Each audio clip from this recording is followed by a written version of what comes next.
Patrick Hampton, a Calgary artist, talent manager, artist manager. He's going to share with us today what he has been doing for the past decade in the film industry in Canada, in the US, with acting and also helping talent grow. Yeah, it's amazing to think that time's been going that quickly. It's been quite a challenging process. What have been the most challenging struggles from the beginning to with what you're going through now in your career? As an artist manager, I think the hardest thing is to sell yourself, because you really want to have somebody always be there to vouch for you. And when you're pushing work out there and you're getting validated by companies and getting validated by other people, you find a lot of other people trying to find reasons to devaluate you. So to sell yourself, you have to be confident, and you have to be real, and you have to be true to the work, and the work will shine no matter what. What kind of work do you do for other artists to help them grow with your marketing, managing, and At the more? end of the day, I kind of earned the whole consulting manager situation. I've been managing my mom's career as an author and as a psychic for about 5 years. I just randomly launched her off of a Facebook page, and this is how we launched the Fort McMurray Medium. So I completely isolatedly branded her overnight, and she became an overnight success. So with that, and then my own personal career, where I went from PA to runway and ended up getting casted from a dating website into a documentary that now is part of Canadian history. I've always been able to see that cusp of discovery, but then also have that knowledge standpoint behind me through application and study, which has been the core of my reality. What do you love about being an actor and a producer as well? The reality is I've kind of lost love for producing, and the only reason why I do love acting is because it is just, I like to be natural. I like to feel, and I like to force myself to flex my abilities, because the reality is that being able to naturally feel in a character and to naturally feel in life is not that much different. So I'm able to bring a truth to the screen.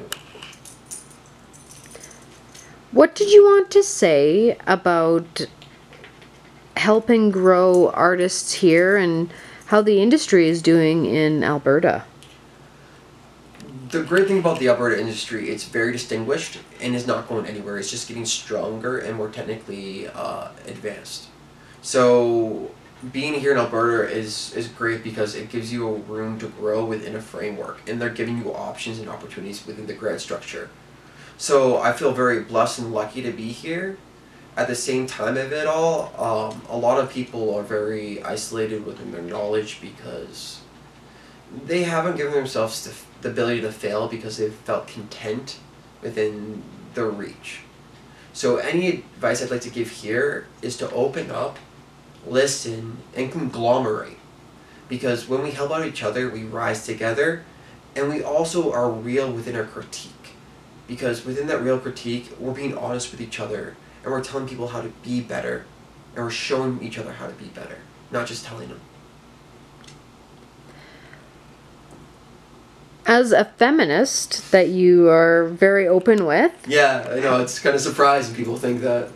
what do you think? It's a bit different from a man speaking about it than a woman. And share with us more about how you feel about that. One of my specialties is history and culture. So when I was getting ready to write my screenplays, I wanted to make sure I did the best research of history. And when I did that, I realized that honoring your mother or honoring a woman is a really big deal. And we find a lot of people that are looking at the patriarchal reign of things. When we put a woman within that place of idolization, it creates a more mystical and wondrous environment, but there's better communication too, because men are very closed off. So I support the philosophy, Egyptian philosophy, like you look at Queen Nefertiti, or you look at that, and the realities are for the organics of modern human culture. And this is where I'm a feminist. is because simple enough. I've been idolized as a man, and I've been oppressed, and my friends have been there with me and seen this, and a lot of my female friends have seen this too. So I've been blessed to be able to see both sides of the coin. And this is where my modeling career, that I like to bring it up with any of the young girls that I work with. I live a very isolated life. But as a 30-year-old man, I'm pretty sure there's very old 30-year-old men that spend as much time with themselves like I have. So I have a real perspective of how a person should treat a person. Or an animal. Right, Pop? What projects are you working on right now?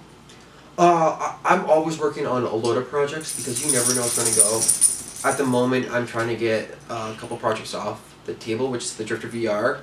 I'm also working on programming the video game. That's where my focus of study is at within dynamic storytelling. And also, I am working on a couple screenplays. One of them is called Prescription Fate, which is my life story, where I spent 46 days illegally in a psych ward and going through my own solidarity of depression.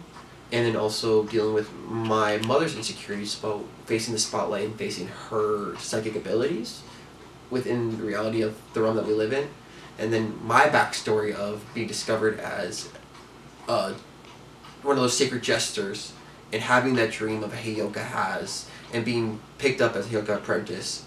And this whole spiritual understanding was just absolutely hard to even get my head around. So that's one of my stories I'm working on. The other one is called Brocation. Brocation is about a bunch of brothers going out on a guy's trip. I want my work to really teach men how to be role models, but also be men within the boys group and not talk about, oh, sex, oh, this, but have those proper conversations. So my work really reflects that. And this is where, as a male growing up as the youngest out of 3 boys, being down in Brocation and this whole franchise of my work, I want to make men feel empowered and women feel empowered and everyone feel empowered within it. I don't care if you see any race, any gender in front of my screen. I hope that character, you want to be that character. So that's what I'm working on, is trying to make sure that happens. How important do you think it is for artists to have managers and inspire people maybe to hire? The reality is that we all need management.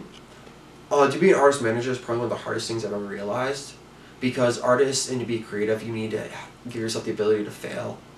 But this life doesn't allow that to happen. So management really needs to be there to develop, to secure the artist. I've been talking with one of my developing producers, Black Tobin, about this specific question. And security. A manager's there to secure your talent, make sure your talent is secure, and make sure your talent is comprehending the environment.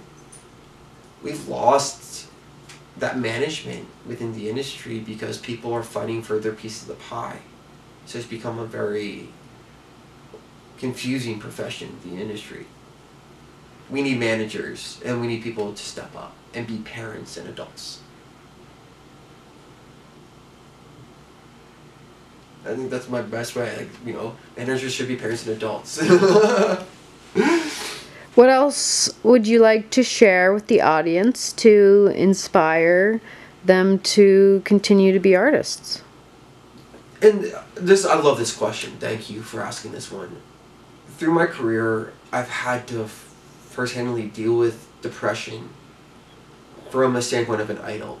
Going through and giving advice to artists like Ariana Grande, Matt Bennett, Max Landis. I can name artists day in and day out. I've worked with top people around there, and they respected me as a human being.